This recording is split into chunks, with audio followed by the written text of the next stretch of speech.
आनंद कभी मरता नहीं, आनंद कभी मरा नहीं करते. दिघे साहेब हे अमर आहेत, त्या आपल्या सोबत आहेत.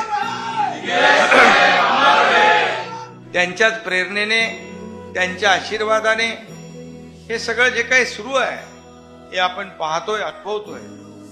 त्याच्या मागे त्यांची प्रेरणा, ऊर्जा, आशीर्वाद आहे. त्या रुग्णवाहिकांचं काम आज कोणी सुरुवात केली? धर्मवीर आनंद दिघे साहेबांनी.